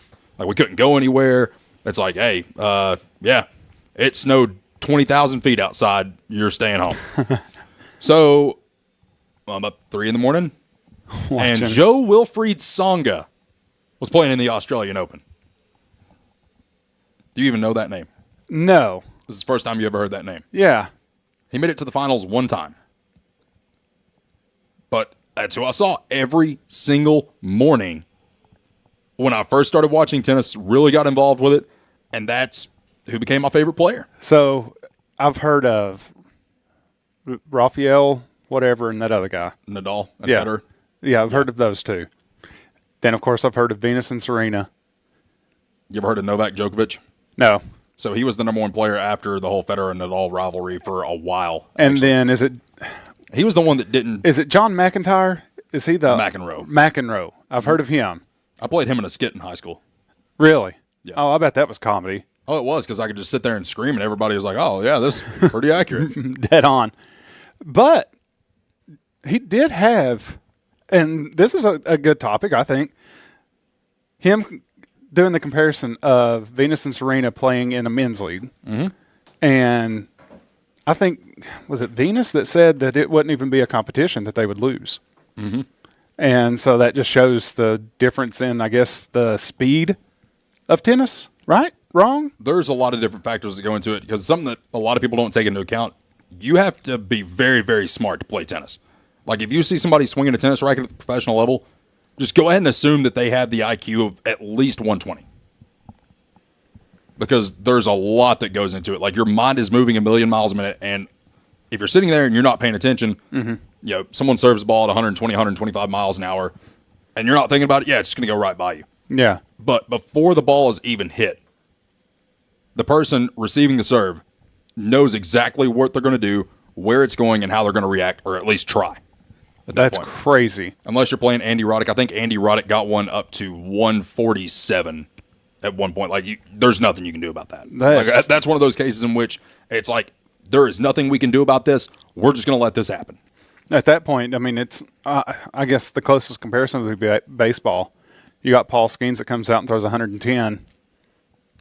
I mean, what do you do? What do you do? I mean, a tennis racket's a little wider. That's about like that. Yeah. So, and then of course the baseball bat's teeny, but I've got to put tennis in terms that I'm more familiar with. So I couldn't imagine a tennis serve at 140 miles an hour when I think one of the fastest pitches ever made was like 111 on. So you know how you get your serve better? How? Throw a football. That makes sense. Because it is the same motion. Same as like throwing a baseball. Mm-hmm. You see a lot of them throwing footballs. Mm-hmm. Paul Skeens, bring him back up. He doesn't warm up like a normal pitcher. No. He is throwing footballs. He's throwing he's throwing weighted footballs. Mm-hmm. It's a completely different ballgame. Yeah, doing all kinds of different stuff. It's incredible. It is incredible. But we want to go ahead and, is it time? Is it time for what? Not yet. No, you're making me hold on too long. I know, but one of the things I love about this new screen that we have is the desk. Yeah, y'all can't see what's in front of us. Yeah. But no, this thing is nice. It feels good. Burgess did a fantastic fantastic job on whatever this is. On whatever this is. This is elite. This is wonderful. It is. I like it. Matthew, we can't tease this yet, can we? We can. Yeah. But I don't want to. I want to wait. He's pushed me off twice for it. I'm excited. You got a notification on your Apple Watch. This thing right here is very, very soft. I really, really like it. Whatever it is under the desk, we have 200 of them and 100 more on the way. So that makes, what's that? 300. Mm-hmm. Camel County math. Dale Earnhardt with 2 zeros. Mm-hmm. I'm a Dale Jarrett kind of person. What is wrong with you? Listen, there's nothing better than watching that 88 Taurus. That UPS Taurus. No. Yeah. Dale Jarrett, Mark Martin. No, if I could put the number 24 on the back of my truck, I would. Oh, no. Absolutely. I can't. No. I can't stand Jeff Gordon. What's wrong with Jeff Gordon? No. He's like Tony Stewart. If Jeff Gordon had the same point system that Dale Earnhardt had, Jeff Gordon would have 7 titles. Y'all see what I have to do He has with? 93 wins in the modern era, the most in the modern era. Yeah, Richard Petty had 200, but that was also when they were racing 59 million races a week. That's true. But that is true. See, I grew up diehard Ford.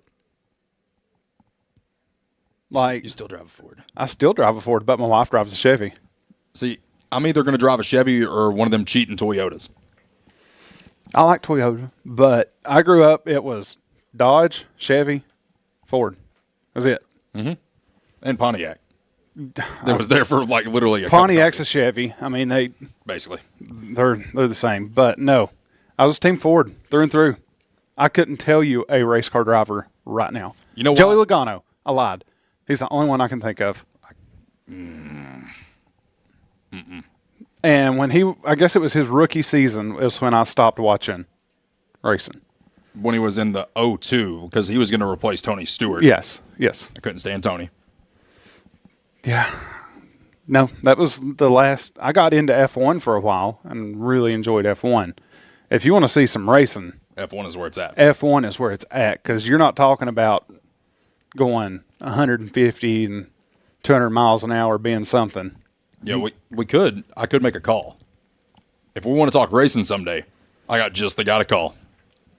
Oh, is it Shane? Oh, no. Shane will talk some racing with us. I have the connection there. Okay. I have the guy that you want to talk to about racing. You'll never find a guy that is not technically in NASCAR that has more connections. I mean, the guy knows everything. Like, if I need to know something, I go to him. Because he's heard it from a team owner, or he's heard it from another driver. Oh, man. Oh, yeah. Now, like our By the dirt. way, I got a text from a NASCAR driver like 3 months ago. Really? Yeah, I did an interview with him like a year or so ago. What's the name of the one that's from Knoxville? He has a... Trevor Bain. Okay. He's not in NASCAR anymore. Okay. Yeah, the last race I watched was him winning the Daytona 500. Daytona 500. That was the last race I sat down and actually... Happy birthday, Trevor Bain, 20 years old. That was nice call, DW. That was the last race I watched. Really? Yeah. But no, I got this text from, it was actually Austin Green, who's in the Xfinity Series. And he's like, hey, did you pick up ramen on your way home? I'm like, huh? Well, there's another Jake Miller. Like, there's 50 million Jake Millers in this world. Yeah. Some of them do good things, some of them do bad things. This Jake Miller is apparently in NASCAR, too. And apparently he lives with Austin. And I get a text, hey, did you pick up ramen? I'm like, Austin, this is Jake Miller from, yeah. Two totally different people. Two totally different people. Stay with us. When we return, let's see, we got a little bit of it in the shot there. Got a little bit of it. We're going to talk about this thing when we return right here on Jake Miller Sports Talk. You're listening to us right here on WLAF. When it comes to a personal loan, the person you talk to makes a difference. At Community Trust Bank, our loan specialists understand whether you're consolidating debt, covering expenses, making an amazing purchase, or planning that dream vacation, your reasons are personal. That's why we offer flexible payment options and competitive rates to help make it happen. Community Trust Bank, building communities built on trust. Member FDIC, equal housing lender.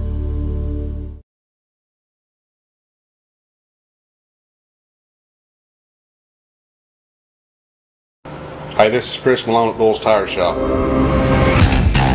We invite you to buy the new and used tires and friendly service. We're doing our best to continue the legacy of Doyle's Tire Shop.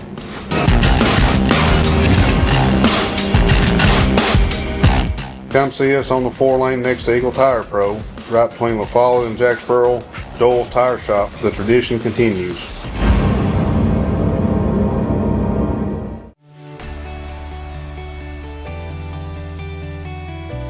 E.E. Hill & Son Insurance. You know, the insurance agency started out as Hill Insurance, and it was started by my grandfather in 1925. Celebrating 100 years in 2025. I went into the insurance business with my dad and my Uncle David in 74 after I got out of UT. Then I bought the agency from my dad in 77. It started as father and son. Most people think that E.E. Hill & Son is my dad and me, and it's not. It was my granddad and my dad. And 100 years later, our agency's been blessed to be in a community that has embraced our agency, and we have had some of the most amazing employees. Go Cougars!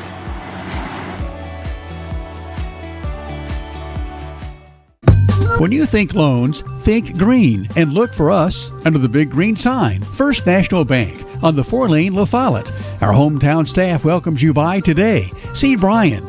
Ask for Carrie. Look for Beth behind the counter. Or see Taylor at the drive-thru. First National Bank Oneida. Member FDIC. Equal housing lender. Your family, your future, your bank. First National Bank. Cougar fans, get your First National Bank Orange and Blue Cougar debit card.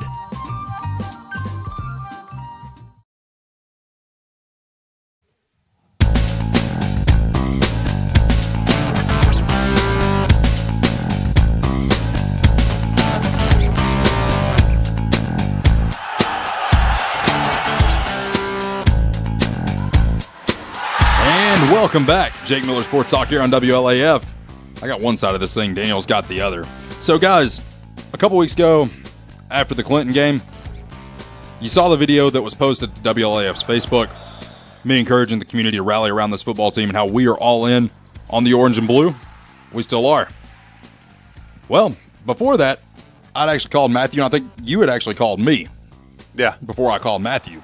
And I was going to come in here and rip the referees to shreds. I was raring and ready to go. And Jim said, no, Jake, let's go with a different approach there. And thank the good Lord for Jim Freeman. Because that started an idea that resulted in this. So if you're at the game tomorrow, we have 200 of these made. We have rally towels made. We got another 100 on the way, 300 rally towels will be handed out tomorrow at the Campbell County football game. It is homecoming on the hill. We are very excited about that. Now, we have not hit much on college football today, but we're about to. Because this past weekend, Bedlam. What a Saturday. Yeah, it was chaos all day. I mean, I'm playing golf and I'm looking at my phone. It's like, okay, let's see what's happening. It's like, okay, that's happening. Okay, this is happening over here. Okay, Cincinnati are like, okay. Yeah, I'm texting our group chat, but it's just got me, Jake, and Matthew on it. And I'm like, guys, what's going on? And I was like, I don't know. I'm on the golf course. Yeah, Jake's on the golf course, and Penn State loses. To UCLA. To Nico Imaliva. Is it bad that I'm happy that they upset them, but I'm mad that he gets a win? No, I mean, makes sense. I think we're past the point of Nico hate, that it's just like, okay, he was here. He's no, I gone. still don't like Eric Gray. Well, that's kind of... Or Wanye Morris. Or Keyshawn Lawrence. Makes sense. But with Nico, he came here. He was here for a year. He bailed. It is what it is. As a Tennessee fan, I'll hang on to that for a while. But he's a kid. His daddy told him what to do. He did it. Yeah, true. That's... Dad, That's I the know way you're it rolled. watching, and I know I didn't listen a lot. But I don't know if I would have listened in that situation. But anyways. I was pretty stubborn as a kid. I mean, we got confirmation of that last week. I'm stubborn as well. But another one that happened, and this is why I went on the semi-rant that I did a couple weeks ago about this particular team. Florida, Texas. I did not see that coming. Listen, I'm a Texas fan. I've been a Texas fan for many years. This is going to hurt me. I don't think Arch Manning's it. No, he's not. And unfortunately, this is the part in the year where Florida tries to turn it around. The bad thing is, it looks like they have the capabilities to do it. Okay, that's all Jake has to talk about of Florida. No, it's not all I have to talk about of Florida. Like, this happens all the time. That's why if we had played them early in the year, when we played Georgia, like we're supposed to. Here we go. Like it's supposed to be every single year. Tennessee does not play Florida in November. Tennessee does not play Florida in October. Tennessee is supposed to play Florida in September. Every single fall, it should be Tennessee and Florida on the third Saturday in September like it always has been. That's how that's supposed to go. Instead, no, we're going to let Florida just implode, and then we're going to let them build it back up. Like they're playing Legos, just stacking them, stacking them, stacking them. That's an insult to Legos. And guess what's going to happen? We're going to roll into the swamp. You know, we got 2 weeks left in the year, and probably a run at the college football playoff, and maybe even an SEC championship on the line. And guess where we have to go? We have to go down to Ben Hill Griffin Stadium at Steve Spurrier Field, and we have to deal with the chomp. All we're going to hear that night is ba ba ba ba ba ba ba ba ba ba ba ba ba ba. I've been terrorized by that song. I hear it in my sleep. There's a nightmare that song is played. Gator chomps everywhere. And you know what's going to happen? We're going to lose. I don't know if we're going to lose. I'm not going to say that. I'm not going to say we win. We've got a month until this game, and I'm already melting down. It's like they almost get to the point where they're going to fire their head coach, and then they're like, oh, we're going to fire the head coach. And they're like, oh, no, we just went out and beat Texas. That was where they were. Does this not scare you? It's football. It's Florida. It's football. But it's Florida. I'll say it again. It's football. I mean, you've said it. Matthew, put the headset on. Anybody can come out any Saturday and win. They can. But you know what else? That's quoting Jake Miller at Jake Miller. This is some Inception stuff happening right now. So let me paint this picture for you, okay? First of all, I want to get Matthew's opinion. Matthew, how do you feel about the Florida game coming up here in about a month and 2 weeks? Can I say nervous? Okay, I feel validated now. But I want to paint this picture for you. Let's go back to the year 2014. Okay? Florida's quarterback's out. Okay. We're up 9-0 in one of the worst football games that I'd ever watched, and we were bored. And we had not beaten Florida since 2004 when James Wilhoit absolutely drilled that thing from 50 yards. It had been 10 years. It had been 10 years since we had beaten them. We're up 9-0 going into the fourth quarter. And I'm looking to my left, I'm looking to my right, and there are bored Tennessee fans against Florida in October, and it was chilly. I don't know why I threw that in there, but it was chilly that game. Set in the mood. But you know what happened? They put a wide receiver in at quarterback, and they beat us 10-9. So imagine this. DJ Lagway goes down. Guess who their backup quarterback is? Who? Wide receiver? Nope. I have no clue. A ghost of our past. How about we go back to number one recruit in the country, Harrison Bailey. Oh. I forgot all about that kid. Young man. Sorry. Now imagine this. He's announced as a starter for that game. I'm just painting the picture. I mean, I'm just saying there is not a more Tennessee-Florida scenario than what that would be. Daniel, you're not allowed to watch that game with me. Matthew, you're not allowed to watch that game with me. 10-4. That might be a game I have to watch alone. Nah, you'll have Lexi there with you. I don't know if she's ready for that. No one has ever seen. I take it. I can count on. There are 6 people between close friends and fraternity brothers who have seen me just full blown lash out at a Tennessee football game. Have you ever broke a TV over one? No, I have. you have. I have. That's scary. Picked it up and Hulk smashed it. Not even lying. Matthew, have you ever broken anything over a Tennessee game? Over a Tennessee game? No. What about a Call of Duty match? Call of Duty match? Maybe not Call of Duty. I broke a headset over a Call of Duty match. Oh, I've punched screens. I've thrown controllers. You name it, I've done it over Call of Duty. Yeah, I've got, maybe not Call of Duty specifically, but video games. I have seen a few broken controllers in my day. Yeah, that just brings up a level of anger that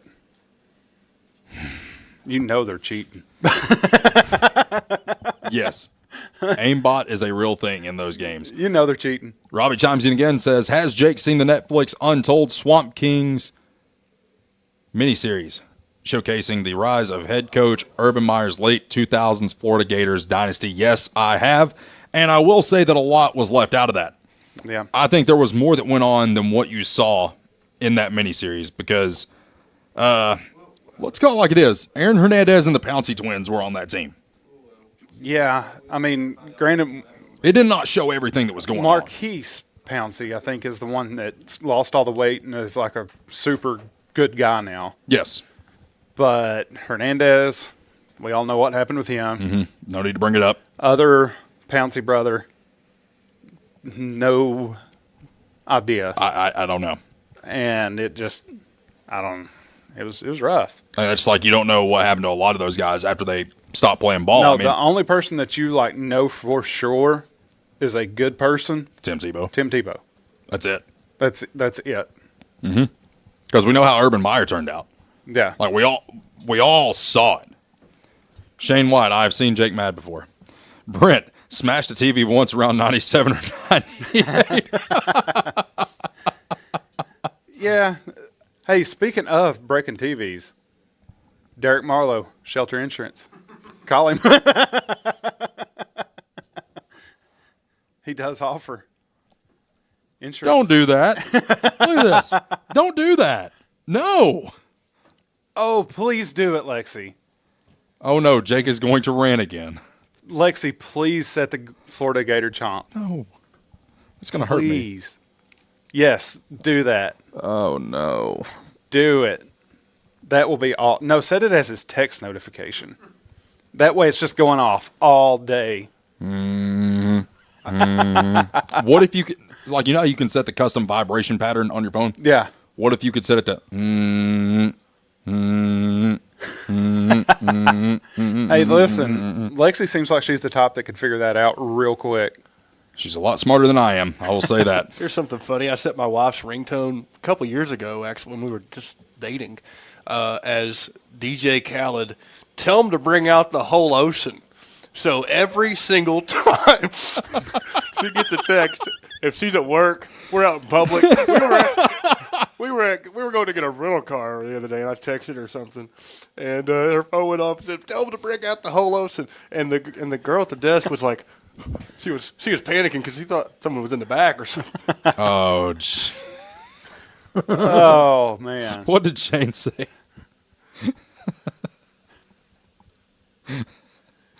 Shane, I have seen Jake mad before. Shane has also seen me do it just for me. I got you, Shane. I got you. Oh, man. Oh, man. Shane has seen me mad before, actually. He has. You know what would be a good idea, Jake? What's that? To let Lexi and Katie open up a show sometime. I wonder what... We're going to table that idea. I like that idea. That actually. would be... Is my wife going to produce it? Yes. Absolutely. Oh, yes. So we'll have... I can't promise we'll be on the air that night. We'll have producer Matt's wife running broadcast, or running... Why did you sound like Cotton Hill talking to Hank just then? Matt's wife. Matt's wife. Matt's firstborn.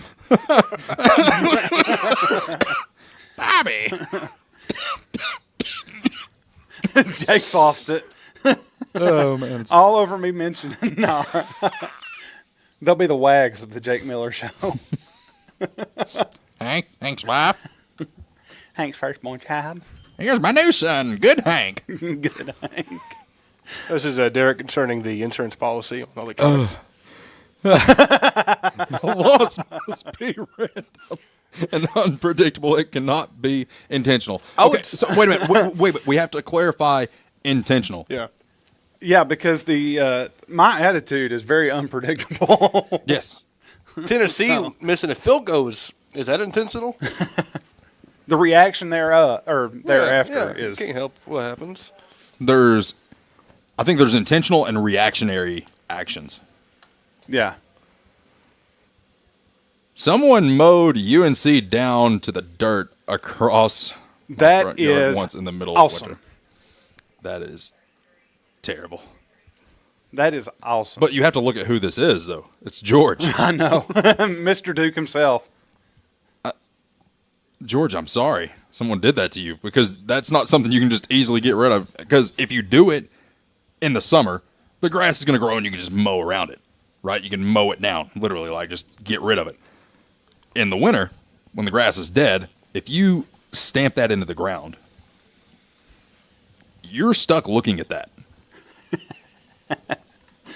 The only way that you can get rid of that is to sit there like with a comb and just keep combing your grass. I can see George out in his front yard. It's midnight, not a light on. He's out there with a toothbrush. Does George Hooks wish that Bill Belichick would coach at Duke? Well, we got to talk about that a little bit, actually. I don't think anybody wants Bill Belichick to coach anymore because you're going to have his girlfriend. Well, did you see where the miniseries they were doing? They were basically trying to do like a Hard Knocks version for North Carolina. Mm-hmm. But it wasn't going to be Hard Knocks. It was just going to be a docuseries based around that football program and Bill Belichick. That has come to an end.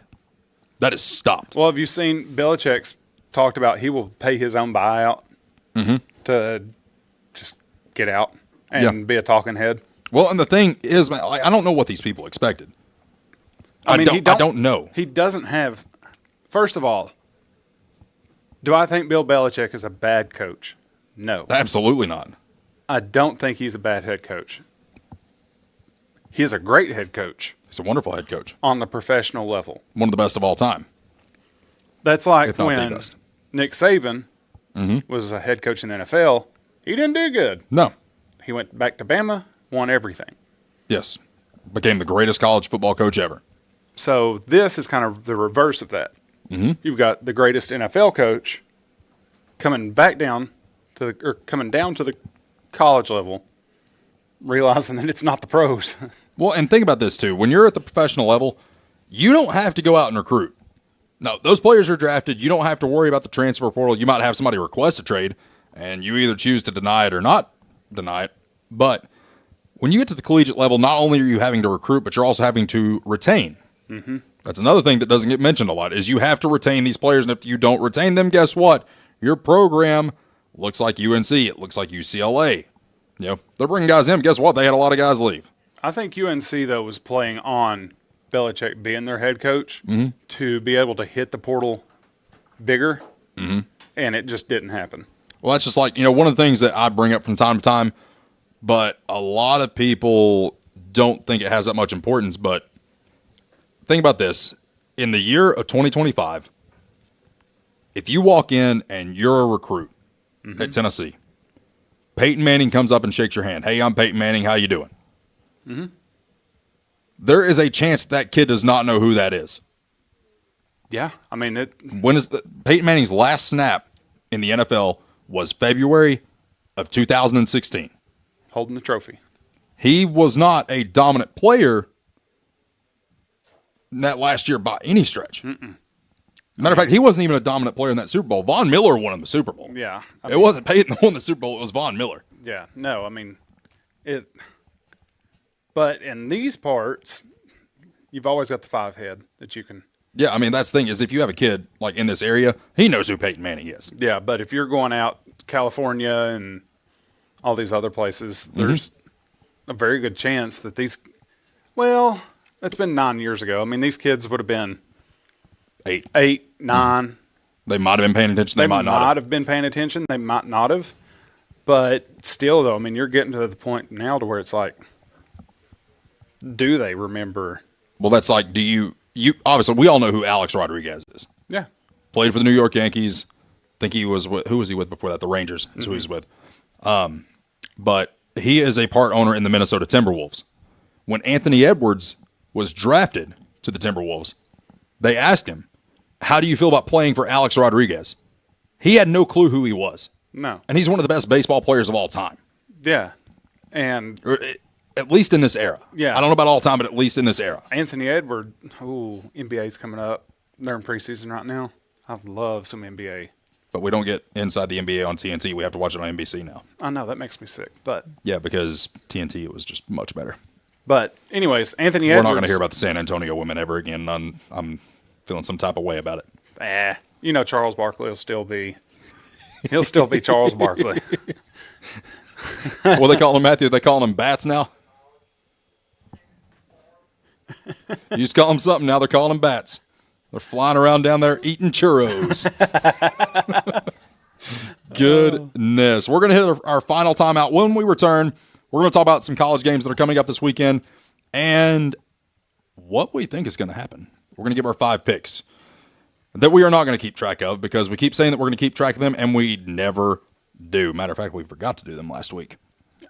Last week's show, it was a good show. Oh, last week was phenomenal. Yeah. We were so enamored by pizza in the last segment that we just completely forgot what we normally do in the last segment. I know, we messed up and got that cinnamon pizza from Charlie's, and they brought it out, and that's all we could all think of. I just like that large cauliflower crust chicken bacon ranch is sitting there, and it's on my mind, and it has been on my mind ever since Daniel brought it in today. Matthew is just enamored by it. That might be my new favorite item. Matthew's so enamored by it, he's going to buy another one once we get off of air. Yes, he is. It is the thing that was created ever, and it will give you it'll give you the feeling no other pizza will ever give you. Stay with us. Final segment of the program coming up right here on WLAF. At Grace Rehab, we have one goal in mind: to improve your quality of life. We provide physical, occupational, and speech therapy for all ages. Grace's therapy and treatment plans are individualized for each patient. Well, my doctor didn't think I would be to this point at this time, and I wouldn't have been had it not been for the rehab center here at Grace. Well, I like all the people that's here, and they've been real nice. And I've had a ton of fun with them. Grace Rehab, we want to help you feel your best. Hi, my name's Amanda Pemberton. I'm a lifelong Campbell County native, former Lady Cougar. I'm a personal lines agent here at Gray Insurance. I would love to help you out with all your home, auto, life insurance, and health needs. We're an independent agency, so we can offer you a wide variety of companies. Come see me, and I'll be glad to help you with all your insurance needs. Thanks. I'm Daniel Dagley, and it's that time of year again. Come see us at Gray Insurance for all your health care needs. If you're looking for quality at bargain prices, look no further than Hammers in Clinton. Family owned and operated, Hammers is there to help you stretch that dollar. Need jeans? Hammers has them. Need boots? Hammers has those. Need something orange for game day? Hammers has that as well. And don't forget to check out their home decor. When you visit Hammers in Clinton, you save money and time with a one-stop shop. And don't forget that RC and moon pie before you leave. Hammers, off the Clinton exit, just past Community Trust Bank. Easy to find, easy to shop. Need tires and alignment? How about an oil changer, maybe brake work? Whatever your car, truck, or SUV needs, the folks at Hensley Tire and Service are ready to help you. When it comes to your vehicle, come to Hensley's Tire and Service. You'll find us in La Follette, where Indiana meets Beach. For your next set of tires or service needs, call Hensley Tire and Service, 423-563-8473. Go Cougars! Hi, I'm Macy Wilcox, the owner of La Follette Nutrition, and at La Follette Nutrition, we support the Cougars. Stop by and get a loaded tea and shake or a superfood bowl. And don't forget, we have seasonal menus. We're located at 240 West Central Avenue, Suite 9, across from First Baptist Church.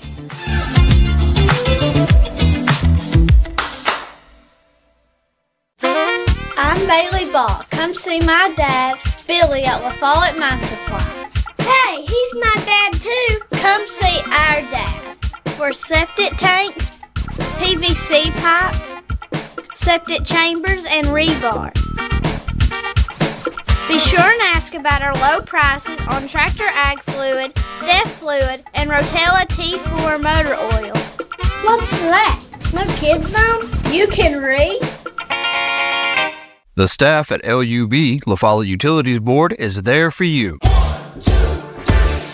You may be needing new service at your future home. LUB crews bring the experience, know-how, and equipment to put you in service. And when troubles arise, LUB crews are there, no matter the hour or the day, to restore your service. Connect to LUB.org or call 423-562-3316 for assistance on new service, existing service, or to report an outage. Count on LUB to be there.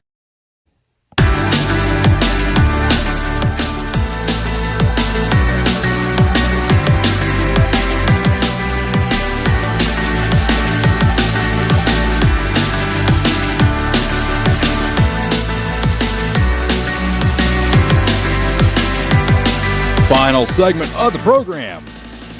It's Jake Miller, Daniel Collins, Matthew Moore. About 10 to 15 more minutes, depending on how this last pick goes. Got one for you that I have not told you about. Okay. Matthew, it's time for you to put the headset on, and we're going to make our picks for the week. And we got some doozies. Majority of them are going to be SEC related. And we're going to start down at Kyle Field. Texas A&M, number 5 in the country, takes on Florida, in which they are a 7.5-point favorite. Florida covers. Yeah, Florida covers. And they might win. I'm not giving Florida the win. Would not surprise me. Matthew. All my exes live in Texas. Yeah. Here's one that surprises me. Georgia, number 10 in the country, going to Jordan-Hare Stadium at Auburn as only a 3.5-point favorite. The last time I said Georgia was a 3.5-point favorite and said there is absolutely no way on earth that they don't cover that. Yeah. Did not go well for me. But in this situation, I'm taking Georgia minus 3.5. Matter of fact, take an alternate on that. I'm going to say Georgia wins by 7+. WDE. Baby. Give me Auburn. With Auburn as well. All right. To cover or to win? To win. To win. All right. I like it. Let's see what else we got here. We got number 15 Michigan traveling to USC. USC is a 2.5-point favorite. Guys, I'm just going to call it like it is. I don't like USC. I never have liked USC. I think the color combination resembles too much of ketchup and mustard, and I hate both of those condiments. So. You hate ketchup? I can't stand it, dude. Oh, my gosh. I hate it. What, you don't even like mayonnaise, do you? No. No, because I about went on a. It was a bad day at Clinton, y'all. That's all you need to know. Oh, yeah. I think I called both of you, actually, on that one. You were mad. You were mad. So I called him. He's in the car with Aaron. I call you. You're in the car with your mom. And I'm just screaming. No, I pick up the phone, and Mom's like, what's Jake yelling about? I was like, McDonald's. She's like, okay, that makes sense. I think he was actually at Buddy's. Yeah. I was like, should have just had you pay me up some today because I could have loved Buddy's. Or instead, I'm miserable here eating my McDonald's. Oh, we were eating those wings up. It was good. I'm sure they were. Did you get the dry rub? Did you get that good dry rub? I got the dry rub, yeah. Michigan wins outright. Yeah, Michigan outright. Yeah. No more talk about condiments that ruined my day. And this one's the only one we're going to talk about outside of the SEC. Excuse me, we got one more to talk about. Alabama, number 8 in the country, traveling to number 14, Missouri. Alabama, a 3.5-point favorite. I like Missouri to win. Dear Heavenly Father, forgive me, for I know I'm about to sin. Alabama. Bama. All right. This is going to be an interesting recap next week is what it's going to be. Yeah. The schools are on fall break. We don't have a game next week. We're going to be at Charlie's. Yeah. It's going to be a fun show next week. It will be. It'll be a really fun show. And then the only one I would want to talk about outside of the SEC, well, excuse me, they are in the SEC. They don't belong here, is Oklahoma and Texas. Texas are 1.5-point favorites over number 6 Oklahoma. I know. How is Texas a 1.5-point favorite? I don't know, but I really like Texas in that matchup, man. I'll take them to win. I don't know about cover, but I'll take them to win. Matthew, where do all your exes live? Texas. And then we have Tennessee and Arkansas. Tennessee, number 12 in the country, hosting Arkansas. And this is a game in which Bobby Petrino is now the interim head coach at the University of Arkansas. You wouldn't believe. We miss you, Sam. We miss you, Sam Pittman, because of all the things that you did at the University of Arkansas. That's how the man talked. What's the spread? Tennessee, 12.5. Tennessee wins. We do not cover. I like that. Tennessee. Wins and covers or just wins? They're going to win. So I go with that. Tennessee wins and covers. And we are not encouraging anyone to place money on any of these games. If you or somebody you know has a gambling problem, please call Tennessee Redline 1-800-889-9789. So I'm going to throw one more out there for us. What is going on right now in the sports world that is not football related, not basketball related? I'll give you a hint. It has something to do with the guy that we talked to last night. Baseball. And who's playing tonight, Daniel? Not the Yankees, I tell you that. I don't know. The Brewers. Your Brewers, My Brewers. And my Cubs. Yeah. I don't know. It'll be a good game. I hope. You all lead the series 2-1. Yep. When we lead it 2-1, I chose. It's an even spread right now. Oh, I know. But, see, I chose the Brewers to make it to championship. Mm-hmm. In a way too early bet placed back at the start of this year. So you're going with it? I'm riding with my Brewers. Matthew, Brewers or Cubs? Cubs. Derek Marlowe says the Vols cover. Hey, Chicago, what do you say? The Cubs are going to win today. That's what's going to happen. The Cubs are going to win tonight. My Cubbies. It depends on who's pitching for the Brewers, honestly, if I'm comfortable taking the Brewers. Because if Freddie Peralta's even in our rotation, we're going to lose miserably. I'm not a big Freddie Peralta fan. You know something I did forget about that I meant to bring up during the water cooler, and I completely let it slip my mind, and you are going to be like, oh, how did we forget that? Fox Sports reporter Mark Sanchez made headlines this past Saturday. You want to know what he did? He ended up in the hospital. That was the first report that was out. Yeah, that he got stabbed. That was everybody sending out well wishes. And yeah, it's like, hope you get better, man. Oh, my goodness, I can't believe you got stabbed. Well, then, 2 hours later, he's in jail. Yep. It's like, huh? Like, how did this work? Like, how was he the one that got stabbed, but then he's also the one that ends up in jail?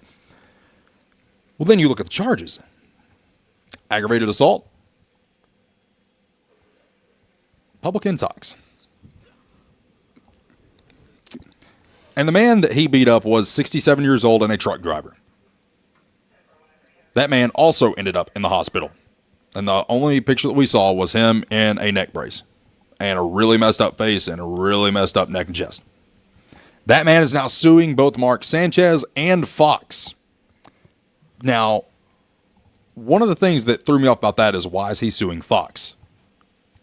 That's the reason that Sanchez was in the city. The only reason that I can make that make sense to me is if it was a Fox-sponsored dinner that Sanchez was at, in which they were paying for all that. Yeah. Trying to look at it from like the legal perspective. It's like, if that's a Fox-sponsored event and they allowed him to get like that. And leave? Yes. Yeah, that would be. Because like the thing is, if something like that happens, like we talk about a get-back coach in football all the time, you got to have somebody designated to deal with that. If you're going to have an event like that and you're going to let somebody get like that. Yeah, but it's just. So for the first thing, you don't mess with a truck driver. No. To begin with. Matthew straight up like, no, you don't. You don't mess with truck drivers. Because they've already had, the life they live is rough. Yeah. A lot of times they're already aggravated. 99% of the time they're already aggravated because they've missed a weight or they're not going to make it in time somewhere or any reason really. And there's fines that can go around all over the place. Like there's so many factors that go into the logistics portion of everything that goes on in that. But one of the things that I think of when I think of truck drivers, how many people, like we see it all the time. It's like people thank the military. I get thanked all the time. Mm-hmm. Like if I had drill, I couldn't go to lunch without being thanked and my food getting cold because so many people want to come up and say thank you. If you're a police officer in an area like this, you're going to get thank yous. If you're a firefighter in this area, you're going to get thank yous. EMS, you're going to get thank yous. Shout out to Daniel Lawson, first one that comes to mind.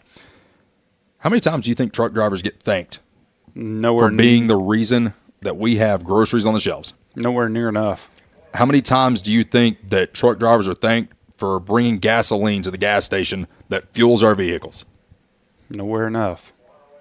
Like we talk about thankless jobs sometimes. Yeah. That might be one of the most thankless jobs you'll ever see in your life, and you don't think about it until something like this happens, and it's like, man, that poor guy was just trying to do his job. Just trying to do his job. I think he was. And who gets heckled more on the interstate or on any county road more than anybody? The tractor trailer driver. Mm-hmm. And I'm one of, I'm one that gives tractor trailer there. Why are you on this road? Get off of the road. A lot of the time, like oversized loads, for example, and I have some experience dealing with this, when I was an escort driver for a boat moving company. Mm-hmm. So a lot of time, if you have an oversized load, the Department of Transportation tells you where to go. Yeah. You don't get to pick and choose where you go. They tell you where to go. And when you see it, like I know what we did and how we did it, because we had a very specific way of having to do things, basically stopping at every way station and doing all that. Yeah. But a lot of these other guys, you start seeing it and you can see why they're aggravated. Oh, yeah. Some of those guys haven't been home in days. Yeah. And a lot of times they're sleeping in the bed of that truck.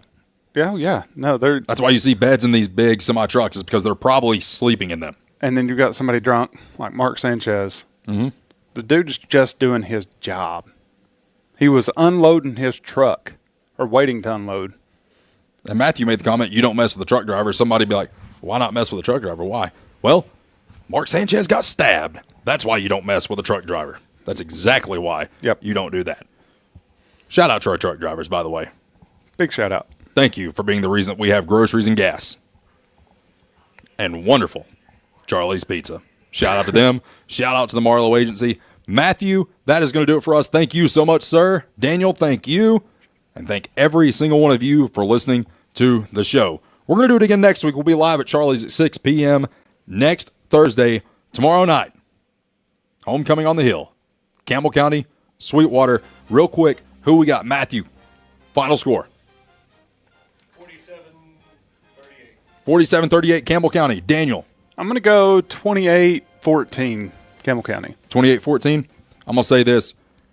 OMB and his defense are absolutely going to shut them down. Romero, CJ, Hunter, Drummer, all those guys are going to get the offense rallied 35-10 Campbell County, and that is how it's going to be. Thank you so much for tuning in. We'll see you next week right here on WLAF.